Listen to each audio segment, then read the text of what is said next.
Operation Bulldog, held in September 1949, and overseen by the UK's Fighter Command and Bomber Command, was a show of strength to the Soviets.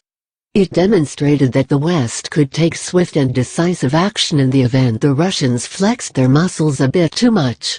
And, for good measure, the operation also involved the air forces of the United States, Belgium, France, and Holland. The Soviets took careful and concerned notice, which was the whole point. It appears it was not just the Russians that kept a beady eye on the military maneuvers. Just possibly, entities from another world did likewise. At the time Bulldog was held, the late Junior Oliver was a radar operator at a British Royal Air Force base called Sandwich, which was situated in the English county of Kent. Oliver said, even so long ago, it was almost impossible to fly a glider across the English Channel without it being plotted. The exercise was structured in such a way that the technical resources and personnel of the defensive screen were stretched to the limit. Oliver added that the staff of RAF Sandwich were fully skilled and right on top of their job.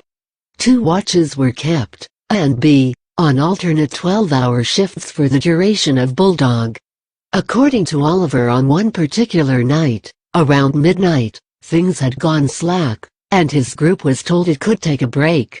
It was a break that didn't last for long, as Oliver noted. Within about 15 minutes the PBX operator came in, approached the duty controller and advised him that Beachy Head radar was passing a plot to us on a large flying object and would we track it? They did exactly that. It became very clear, and very quickly, that this was no ordinary aircraft.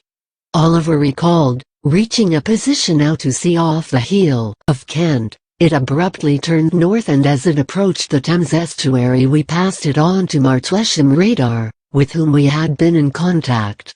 Oliver offered something remarkable, flying at close to 50,000 feet. The airspeed of the object we had observed and plotted in accordance with RAF standard procedures was assessed at very nearly 3,000 miles per hour.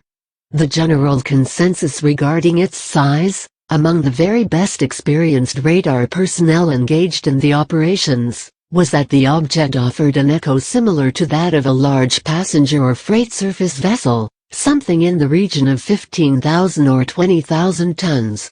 In typical British understatement, Oliver said there was quite a bit of buzz about this. Then something curious happened, as Oliver noted. At our usual relief time, B Watch stood down and went to breakfast and bed at the domestic site at Stenner House.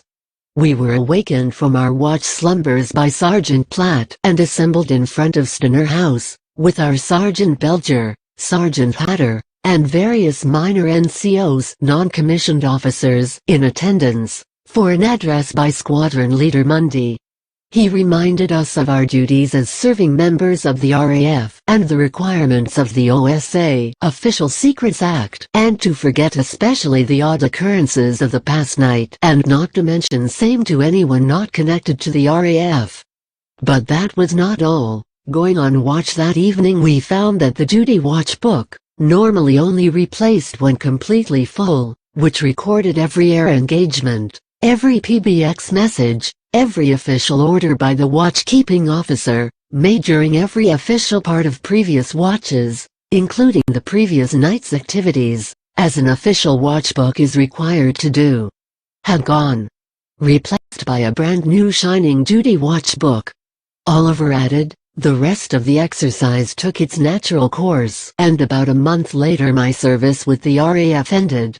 He also noted, it is highly likely that a good many people must have gained knowledge of this occurrence, and therefore proof of it happening may not be too far in finding. Despite Oliver's optimism, not a scrap of official documentation on this very weird affair has ever surfaced. Shredded? Hidden? Who knows? Junior Oliver died in 1993, the matter still a mystery to him. And still to us today.